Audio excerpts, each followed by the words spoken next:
Hello everyone, আমি সুস্মিতা বর্ধমান থেকে। সকাল সকাল ব্রাশ করা থেকে হঠাৎ করে আকাশে দেখতে পেলাম যে সোনার খনি।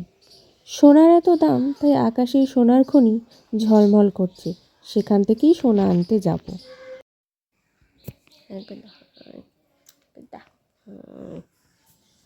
থাকাল থাকাল উঠতে গেছে তুমি, থাকাল থাকাল।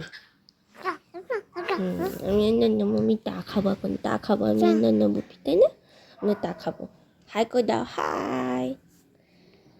ও বাবা, কি!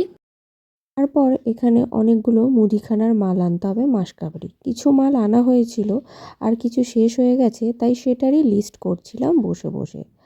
আর তারপর এইখানে আলু, গাজর, বিনস দিয়ে সব সবজি কেটে নিয়েছিলাম, ভাজা করব। আমার পোগো এই ভাজাটা খেতে খুব ভালোবাসে, তাই আলু ভাজার সাথে সব সবজি দেওয়ারও চেষ্টা করি। তো আজকে চুনো মাছ এনেছে, এটাকে নুন হলুদ দিয়ে মাখিয়ে ভাজবো, দিয়ে চুনো মাছের ঝাল করব আজকে। তারপর অল্প অল্প করে তেলটা গরম হয়ে গেছিলো, তাই মাছ ভাজাটা ভাজছিলাম। দু খেপে ভেজে তারপরে আমি এটা দিয়ে মাছের ঝাল তৈরি করব।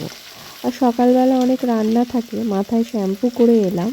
আর এদিকে মায়েদের ঘরোয়া পদ্ধতি, গরম জলে বসিয়ে তেলটাকে গরম করা। তারপর আমি এখানে আদা জিরে বাটা আর আলু, পেঁয়াজ, টমেটো সব কেটে নিয়েছিলাম।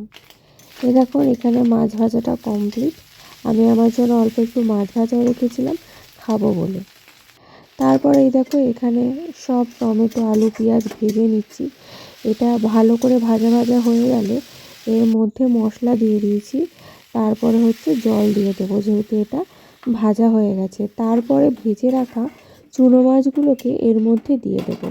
কার কার আমার মতো এই চুনো মাছের ঝাল খেতে বা ছোটো মাছ খেতে তোমরা ভালোবাসো?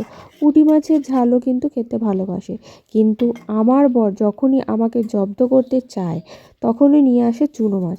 আর পুঁটি মাছ আনলে তুমি পাগল হয়ে যায়, বাছার ভীষণই ঝামেলা থাকে।